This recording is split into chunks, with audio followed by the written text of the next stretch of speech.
We hear when the Browns drafted Baker Mayfield, what quarterback did we hear a lot about that he might be compared to down the road? Compared to? Yeah. Russell Wilson?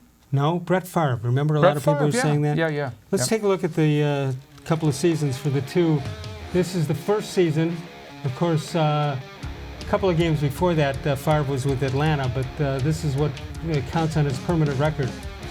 And the 1992 season versus 28, and there you see it, 64% for Favre, almost 64%, so that's right together. 18 touchdowns for Favre and 27 for Baker Mayfield. 13 INTs versus 14. So they look like they were on a collision course there, right? Similar start. So let's see what happened in the second year between the two. Here's where Favre starts going. 19 touchdowns versus 22, though, for Baker Mayfield. 3,300 yards versus 3,800 yards. So, again, they're comparable. Now we go to Favre's third season. The comparable stuff goes out the window. 363 completions in 582 attempts, 3,882 yards, 33 touchdowns, 14 interceptions. I'd take that in any given year, wouldn't you? Yeah.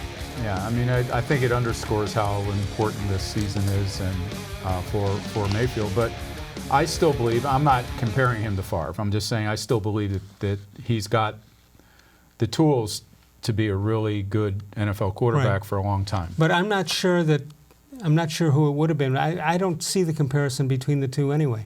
Favre is kind of a big swashbuckling guy, and well, I don't know physically that he's a huge guy, but he certainly had a big arm. Right. But he did play sort of. I mean, my bigger criticism of Baker Mayfield after watching him last season is that, he thinks every play is alive, and sometimes they're not. Just throw the ball away. Don't throw it 100 miles an hour down the middle of the field. Yeah, but you know what? When he sees other guys do it, he's got to say, well, I can do that. Well, apparently he thinks he can, but the interception numbers show that he shouldn't have. Can we assume when Stefanski was interviewed here that he was all in on Mayfield? Yeah, I think so. I don't know what the definition of all in is. I'm certain that he sees talent there and believes that he can bring out the best in this guy. I mean, Cousins obviously was a flawed quarterback, and they seemed to get a lot out of him this year, whether that was all Stefanski or if it was Kubiak or whoever else, but they did get a lot out of him this year. Okay, you may not know this, but I never have actually coached in the NFL. I was not aware of that. But I would think that you'd want to shorten the game or the chances of the quarterback to mess up, especially when you have a running game. If you don't have a running game, maybe you got a problem, but this running game is as good as there is in the league. Well, I think Freddie came into this with the idea that he knew the only reason he got this job was for Baker and the creative call playing that he showed in those games late in that season.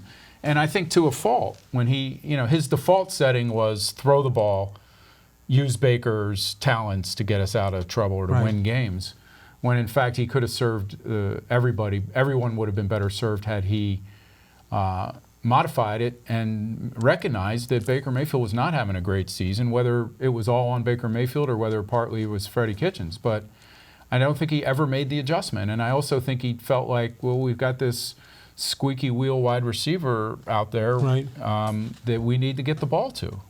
You also have to, one of the reasons I didn't want the head coach to also be doing the play calling. Which could happen again, apparently. It could happen again.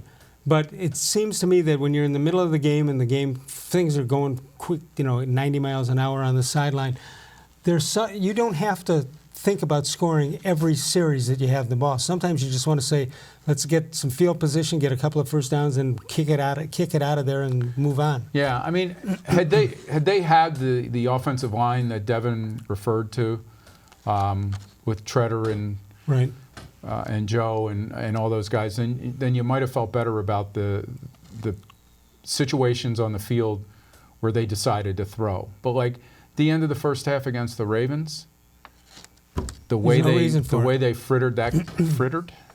Yeah. They kind of wasted that game and all that good work in the first half by putting him in a position to throw the ball three straight times terrible behind a not seconds. very good offensive line. Yeah. It